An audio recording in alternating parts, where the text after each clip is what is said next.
Hello friends, मैं हूं मनीष और आप देख रहे हैं creative learning by MK channel.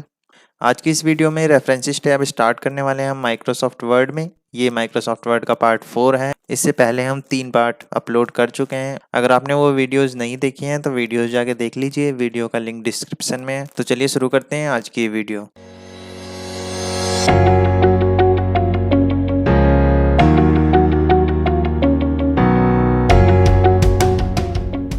तो रेफरेंस टैब में सबसे पहला ऑप्शन है हमारे पास table of contents. Table of contents book का फर्स्ट पेज होता है जिस पे हमारी टेबल बनी होती है कि किस पेज नंबर पे कौन सा चैप्टर है। तो सबसे पहले जो हमारी हेडिंग्स है यहाँ पे, जैसे कि हेडिंग है, इसको हमें हेडिंग 1 में कन्वर्ट करना होगा। अब वो कैसे करेंगे, तो हम सबसे पहले सेलेक्ट कर लेते हैं इसे और उसके बाद होम टैब में जाएंगे।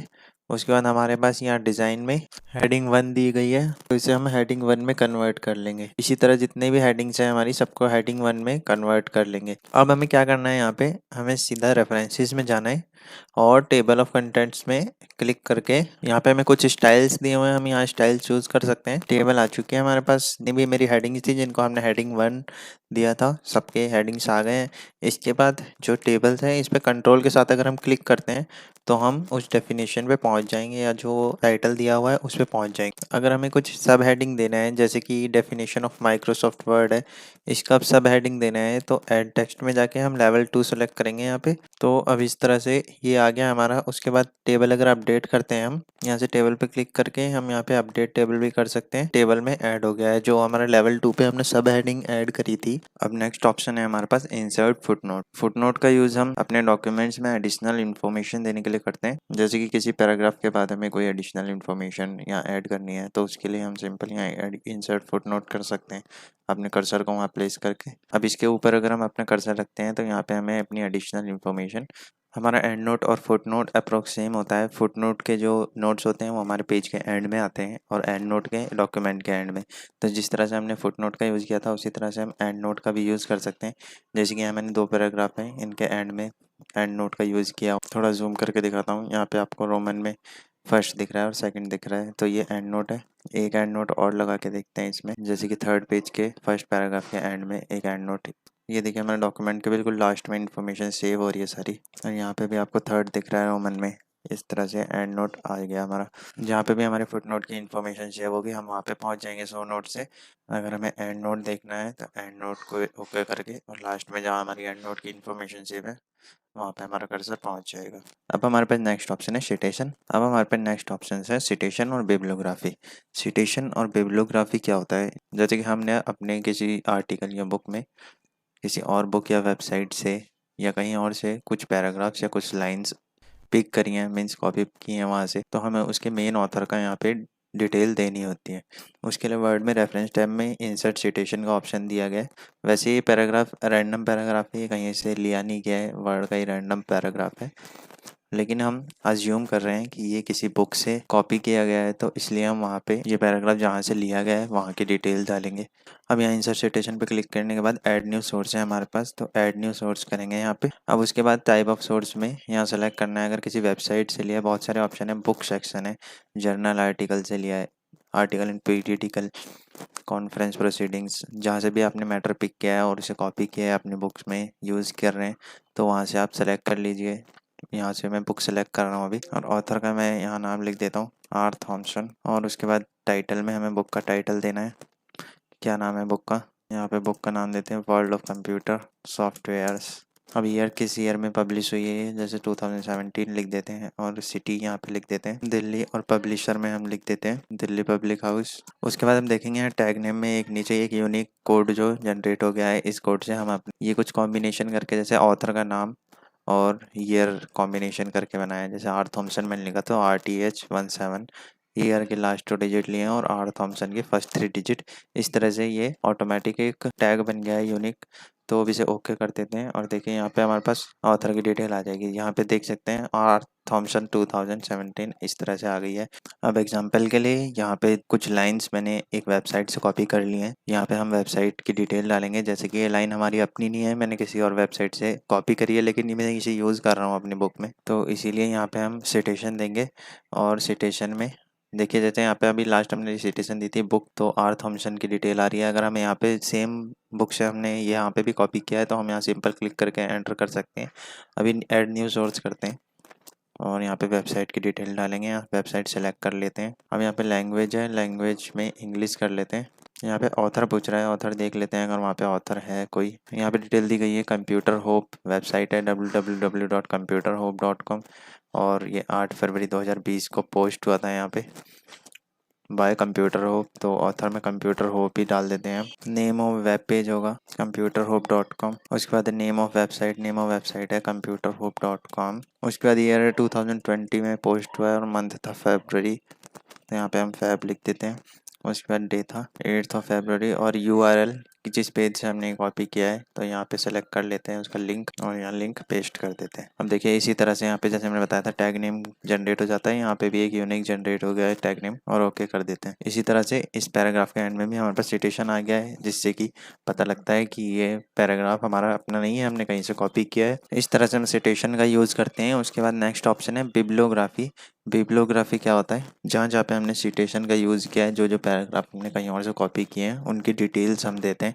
तो बिब्लियोग्राफी में तो यहाँ पे हमें 3-4 ऑप्शन दिए गए हैं, उन पे हम सिंपल क्लिक करेंगे और जहाँ जहाँ भी हमने सिटेशन यूज़ किया है वो यहाँ पे दिख जाएगा। ये देखिए यहाँ पे जैसे कि फर्स्ट वेबसाइट की डिटेल दिख रही है, हमने किस वेबसाइट से हमने कॉपी किया था, और सेकंड भी दिख रही है, हमने 2 बार सिटेशन यूज़ किया है अपने इस जो बुक है हमारी उसमें 2 बार सिटेशन यूज़ किया है। तो यहाँ पे इस तरह से बिब्लियोग्राफी का यूज़ करते हैं। जब हम कोई बुक वगैरह लिख रहे होते हैं तो ये सब डिटेल्स देनी कंपलसरी होती हैं, इसलिए वर्ड में ये सब ऑप्शन अलग से दिए गए हैं रेफरेंस टैब में। अब आगे के ऑप्शन को समझने के लिए हमने न्यू डॉक्यूमेंट ओपन कर लिया और उस पर डेटा कॉपी कर लिया एक वेबसाइट से, क्योंकि आगे के ऑप्शन में समझने के लिए हमें कुछ फिगर्स चाहिए थे, कुछ इमेजेस चाहिए थी। ये सभी डाटा एक वेबसाइट से कॉपी किया गया है, जिसमें कि अब हमें नेक्स्ट ऑप्शन समझने में ईजी रहेगा। इसमें हमारे पास बहुत सारी इमेजेस हैं, फिगर्स वगैरह है।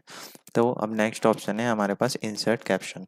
इंसर्ट कैप्शन में हम अपनी बुक में या आर्टिकल में या जो भी हम डिज़ाइन कर रहे हैं उन पे फिगर्स या इमेजेस में हम कैप्शन देते हैं जिससे कि हमें उन इमेजेस को सर्च करने में या उनको हाईलाइट करने पे किसी टेक्स्ट के बाद हमें वो इमेज को हाईलाइट करना है कि इस पैराग्राफ से या इस टेक्स्ट से रिलेटेड है, इस वर्ड से रिलेटेड है वो, तो वहाँ पे हमें कैप्शन यूज़ होता है। तो इस तरह से कैप्शन देने के लिए यहाँ पे पिक्चर पे राइट क्लिक करके भी हम इंसर्ट कैप्शन कर सकते हैं और यहाँ पे कैप्शन का नाम दे सकते हैं।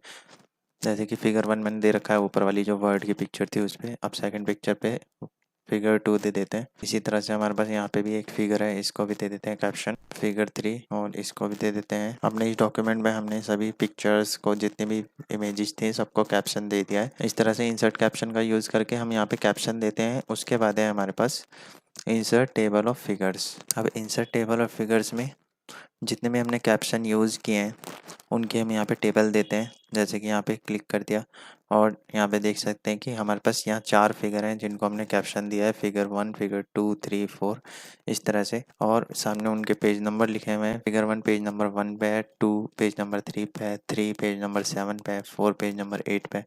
इस तरह से यहाँ पे हमारे पास टेबल आ जाती है इंसर्ट टेबल ऑफ फिगर का यूज़ करके। जितने भी हमने पिक्चर को यूज़ किया है इस डॉक्यूमेंट में और उनको कैप्शन दिया है तो उसको यहाँ से यूज़ कर सकते हैं। और हमें डायरेक्ट उस पिक्चर पे जाना है, जैसे कि हमें फिगर 3 पे जाना है तो कंट्रोल के साथ क्लिक करेंगे इस टेबल पे और हम फिगर 3 पे पहुँच जाएंगे जहाँ पे हमने कैप्शन दिया हुआ है फिगर 3। इस तरह से कैप्शन और इंसर्ट टेबल ऑफ फिगर्स का यूज़ करते हैं। अब नेक्स्ट ऑप्शन है हमारे पास क्रॉस रेफरेंस। क्रॉस रेफरेंस का क्या यूज़ होता है, क्रॉस रेफरेंस एक हाइपर लिंक की तरह होता है।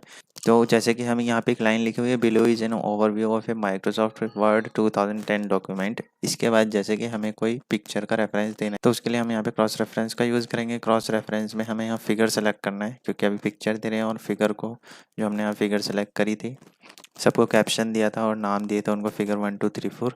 इसी तरह से यहाँ पे जैसे हम शो करना चाहते हैं, यहाँ पे माइक्रोसॉफ्ट वर्ड की पिक्चर शो करना चाहते हैं इस लाइन के बाद, तो यहाँ पे हम इंसर्ट कर देंगे और इसी तरह से यहाँ पे क्रॉस रेफरेंस ऐड हो गया है। अब अगर जब हम ये लाइन पढ़ते हैं उसके बाद लिखा हुआ है फिगर 1 मतलब ये जो लाइन है वो फिगर 1 से रिलेटेड है। कंट्रोल के साथ क्लिक करेंगे तो हम फिगर 1 पे पहुंच जाएंगे अपनी। इसी तरह से और भी बहुत सारी जगह हम जो है क्रॉस रेफरेंस का यूज़ कर सकते हैं। यहाँ पे देना है हमें क्रॉस रेफरेंस, यहाँ पे फिगर नंबर 3 देना है। जैसे और भी काफ़ी जगह दे सकते हैं हम। यहाँ पे देना है हमें फिगर नंबर 4 को यहाँ इंसर्ट करना है। इस तरह से क्रॉस रेफरेंस भी कंप्लीट हो गया। क्रॉस रेफरेंस को ऐसे यूज़ करते हैं। अब हमारे पास यहाँ नेक्स्ट ऑप्शन है मार्क एंट्री और इंसर्ट इंडेक्स। इसको समझने के लिए हमें पहले एक पैराग्राफ चाहिए होगा, तो हम इज इक्वल टू RND करके एक पैराग्राफ ले लेते हैं। या आपके पास कोई स्पेसिफिक पैराग्राफ है या वर्ड्स हैं तो वो ले लीजिए। और मार्क एंट्री में क्या करते हैं, हमें जिस भी वर्ड को मार्क करना है उसको पहले सेलेक्ट कर लेते हैं। जैसे कि हमें यहाँ क्लिक को मार्क करना है तो हम यहाँ क्लिक को सेलेक्ट कर लेते हैं। उसके बाद हम मार्क एंट्री पे क्लिक करेंगे। उसके बाद हमारे पास यहाँ डायलॉग बॉक्स ओपन हो गया। जैसे कि देख सकते हैं आप मेन एंट्री में क्लिक लिखा हुआ है जो वर्ड हमने सेलेक्ट किया था। उसके बाद सब एंट्री में भी हम दे सकते हैं जो कि लेवल 2 पे आ जाएगा। यहाँ पे लेवल 2 में हमें एंटर दे देते हैं। अब इन ऑप्शंस को हम नेक्स्ट एग्जाम्पल में देखेंगे। उसके बाद हम यहाँ पेज नंबर फॉर्मेटिंग भी दे सकते हैं, बोल्ड इटैलिक करना है हमें। उसके बाद यहाँ मार्क कर देते हैं, जो है हमारा मार्क हो गया है वर्ड। अब इसी तरह से हमें थीम्स वर्ड जो है इसको भी मार्क करना है, तो यहाँ मार्क एंट्री कर देते हैं। अब यहाँ पेज रेंज में जैसे कि बुक मार्क, तो यहाँ पे डिजाइन लिख देते हैं। इसी तरह अगर हमें पेज नंबर फॉर्मेट को बोल्ड इटैलिक करना है तो इस तरह से कर देते हैं और मार्क कर देते हैं। और ये यहाँ पे देखिए आ चुका है हमारा थीम्स भी जो मार्क हो गया। 2 ऑप्शन हमने देख लिए, थर्ड ऑप्शन है। थर्ड ऑप्शन में हम सेव को सेलेक्ट कर लेते हैं और इसको भी मार्क करते हैं। यहाँ पे क्रॉस रेफरेंस सेलेक्ट कर लेते हैं, बोल्ड और इटैलिक कर देते हैं पेज नंबर को और मार्क कर देते हैं यहाँ से। तो यहाँ पे हमारे पास ये भी मार्क हो गया है वर्ड। यहाँ पे हमने 2-3 वर्ड्स को मार्क किया है, उनके हमें इंडेक्स इंसर्ट करना है यहाँ पे। तो इंसर्ट इंडेक्स पे करेंगे। हमें ऑप्शन दिए गए हैं फैंसी, मॉडर्न, बुलेटेड, फॉर्मल। इस तरह से यहाँ सेलेक्ट कर सकते हैं फॉर्मेट में। तो यहाँ मैं क्लासिक सेलेक्ट कर ले रहा हूँ और यहाँ आप देख भी सकते हैं प्रीव्यू में। यहाँ से कॉलम्स वगैरह सेलेक्ट कर सकते हैं और लैंग्वेज सेलेक्ट करते हैं। उसके बाद ओके कर देते हैं और ये देखिए यहाँ पे जो है यहाँ पे हमारा इंडेक्स आ चुका है। अब जैसे कि हमें यहाँ किसी और वर्ड को मार्क करना है तो उसे सेलेक्ट कर लेते हैं और मार्क एंट्री में जाके फिर से करंट पेज करके और यहाँ मार्क कर देते हैं इसे। हमने यहाँ डॉक्यूमेंट को मार्क तो कर दिया लेकिन हमारे जो इंडेक्स में है वो आया नहीं अभी, तो उसके लिए हमें अपडेट इंडेक्स करना होगा। अपडेट इंडेक्स पे करके बस क्लिक करेंगे और ये देखिए आ गया डॉक्यूमेंट। के बाद यहाँ जो ये करेक्टर आ रहा है इसे बोलते हैं नॉन प्रिंटिंग करेक्टर। इसको भी हम हटा सकते हैं होम टैब में जाके और यहाँ से ये ऑप्शन है इस पर क्लिक कर सकते हैं तो ये हट जाएगा। तो इस तरह से हम मार्क एंट्री और इंडेक्स का यूज़ करते हैं। अब नेक्स्ट ऑप्शन को समझने के लिए मैंने अपना लास्ट वाला डॉक्यूमेंट ओपन कर लिया है जिसमें कि हमने सिटेशन और बिब्लियोग्राफी का यूज़ किया था। हमने जहाँ सिटेशन दिया है उसे सेलेक्ट कर लेंगे पहले और उसके बाद मार्क सिटेशन पे क्लिक करते हैं। तो यहाँ पे देख सकते हैं सेलेक्टेड टेक्स्ट में वो आ रहा है जो हमने सेलेक्ट किया था सिटेशन, और यहाँ पे शॉर्ट सिटेशन में ये आ रहा है लॉन्ग सिटेशन में, और इसे मार्क कर देते हैं यहाँ पे। अब इसी तरह से जैसे हमने मार्क एंट्री में इंसर्ट इंडेक्स किया था और सिटेशन के लिए हम करते हैं इंसर्ट टेबल ऑफ अथॉरिटीज़। तो यहाँ से हम टेबल इंसर्ट कर सकते हैं।